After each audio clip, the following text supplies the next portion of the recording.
नमस्ते दोस्तों, स्वागत है आपका मेरे नए ब्लॉग में। तो आज फाइनली मेरे घर में बनने जा रहे हैं पतरोड़े। बनने क्या जा रहे हैं, मैं ही लगी हूँ बनाने। तो सबसे पहले मैंने कर ली स्लैब साफ़। अब यहीं बनाऊँगी मैं। और ये ले लिए पत्ते, और पत्ते के ऊपर जो डंडी सी होती है वो काटने पड़ती है, नहीं क्योंकि जो लेयर बनाएंगे फिर रखेंगे और पत्तों की तो फटने का डर रहता है, तो इसको बिल्कुल मतलब प्लेन करना होता है। और ये देखिए, ये मैंने मसाला वगैरह बना के रखा था।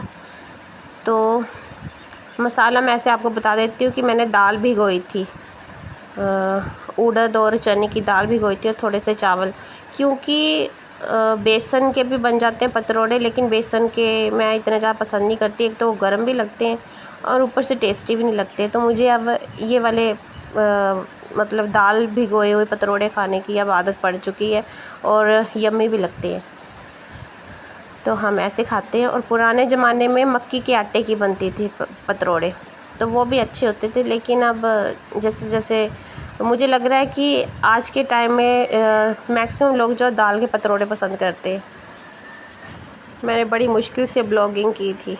अब देखिए, अब दूसरा पत्ता लिया, अब इसके उल्टा रखेंगे पत्ता। अब देखिए, ऐसे लगाएंगे, उल्टे पुल्टे पत्ते रख के जैसे 5-6 पत्तों की लेयर बनाएंगे और फिर उसको फोल्ड कर देंगे। तो ऐसे सेटिंग की जाती है पत्तों की।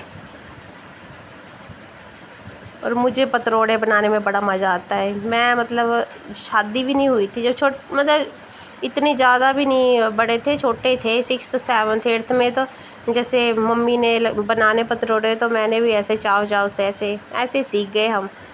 और लेयर वाइज लेयर ऐसे रखते जाएंगे पत्ते, 5-6 पत्तों की लेयर रखेंगे। और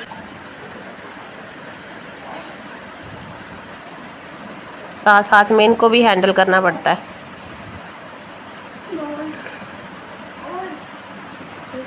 गर्मी बड़ी थी गाइस, बड़ी मुश्किल से बनाए, बुरी हालत थी पसीने से।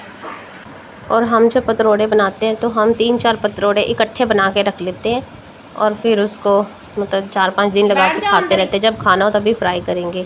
और शहरों में मैं देखती हूँ कि हल्दी के पत्ते नहीं होते, वहाँ पर सिंपल तेल में ही उसको मतलब बॉईल किया जाता है, और उसको फ्राई करने की ज़रूरत भी नहीं पड़ती। तो लेकिन उनके टेस्ट में और हमारे वाले पतरोड़ों के टेस्ट में बड़ा फ़र्क होता है, क्योंकि हम जो है वो हल्दी के पत्ते में लपेट के पतरोड़े जो हैं वो उबालते हैं। और जो हल्दी के पत्ते की फ्रेगनेंस होती है, और जो उसका मतलब जब टेक्सचर आता है ना, तो सबसे ज़्यादा टेस्टी वो चीज़ होती है, चाहे आप इसमें कोई ज़्यादा मसाले डालो या ना डालो। गाइस, आपको मैंने बताया नहीं कि मसाला कैसे मैंने बनाया था।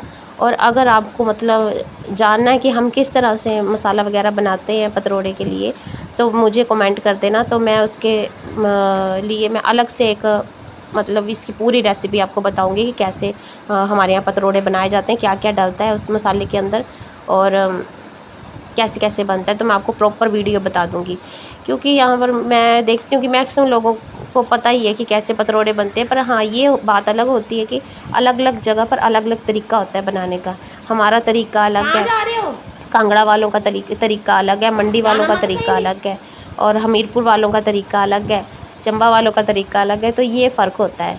और जैसे हम इसको लपेटते हैं, जब मतलब रोल तैयार होता है बेट का मतलब इसका पतरोड़े का, तो फिर हमारे पलटने का तरीका अलग है, उनके पलटने का तरीका अलग होता है। क्योंकि मैं मैक्सिमम ब्लॉग देखती हूँ और हर किसी का तरीका अलग अलग होता है। तो आप अगर आपको जानना है कि हमारे कांगड़ा में कैसे बनती हैं, तो मैं आपको प्रॉपर तरीके से बताऊं कि हम किस तरह से बनाते हैं। और देखिए, मैं बता रही हूँ कि कैसे फ़ोल्ड किया, ये तरीका होता है हमारा फ़ोल्ड करने का। और प्रॉपर रोल तैयार करेंगे इसका, कहीं से भी पत्ता मतलब बाहर निकला नहीं होगा। ये देखिए,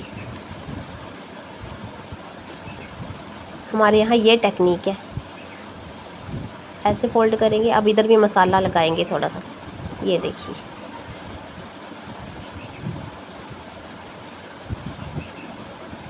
ये हो गया फोल्ड, और गाइस ये हो गया रोल तैयार। अब इसको हम लपेट लपेट के ऐसे रख लेंगे, और जब फिर सारे रोल बन जाएंगे पतरोड़ों के, ये देखिए, ये होता है तरीका फ़ोल्ड करने का, हम ऐसे करते हैं। और जब ये पूरे रोल बन जाएंगे, तब उसके बाद जब बॉईल करने का टाइम आएगा, सॉरी स्टीम करने का टाइम आएगा, तो फिर उसके बाद हम इसको हल्दी के पत्ते में लपेटेंगे। ये देखिए, मैं आपको बता भी रही हूँ कि ऐसे रोल तैयार होता है हमारे यहाँ। हमारी टेक्निक जो है हमारे कांगड़ा में, ये टेक्निक है। अब इसको हम हल्दी के पत्ते के ऊपर लपेटेंगे।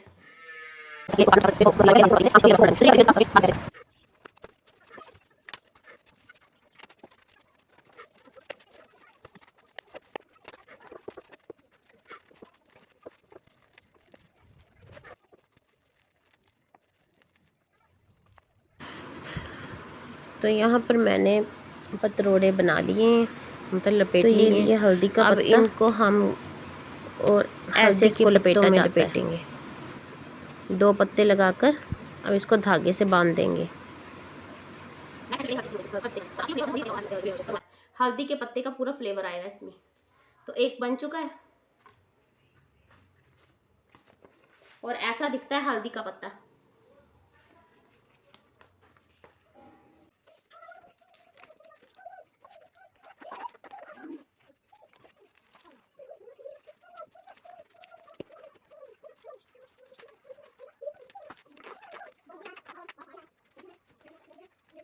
तो ये डाल दी मैंने पतीले के अंदर और इसके नीचे डाला है पानी, और पानी में रखा है जो बर्तन वगैरह रखने वाला स्टैंड नहीं होता, गरम बर्तन रखने वाला, वो स्टैंड रखा। और गाइस मैं पसीना देखो, बुरी हालत है। चीज़ें खाने में तो टेस्टी लगती हैं लेकिन मेहनत बड़ी होती है, और उसके बाद फिर कोई निकाले नुक्स, ऐसे लग रहा है वैसे लग रहा है, तो बड़ा गुस्सा आता है गाइस। तो ये भी एक स्ट्रगल तो नहीं, हाँ हमारे लिए तो स्ट्रगल ही है। जो हाउस वाइफ वगैरह होती है उनके लिए तो एक चाहना होती है कि कोई ऐसी झूठी प्रशंसा कर दे कि हाँ अच्छी बनी है, तो दिल में एक मतलब ऐसे राहत मिलती है, ऐसा लगता है पता नहीं कौन सी बाजी जीत ली। तो मेरे साथ तो ऐसा ही होता है, आप लोगों के साथ पता नहीं। और अगर आपके साथ भी ऐसा होता है तो प्लीज़ कमेंट ज़रूर करना। 2000 years later. गाइस इस वक्त हो गया सोने का टाइम, लेकिन मैं काफ़ी दिनों से इंतज़ार कर रही थी कि मुझे मेहंदी लगानी है।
तो गाइस मैं मेहंदी लगा बैठी, ये रही मेरी मेहंदी। तो कमेंट करके ज़रूर बताना कि मेरी मेहंदी कैसी लगी है। इतनी ज़्यादा एक्सपर्ट नहीं हूँ मैं, लेकिन थोड़ा बहुत लगा लेती हूँ। तो चलिए सो जाते हैं, नहीं तो डांट पड़ जाएगी। Good night.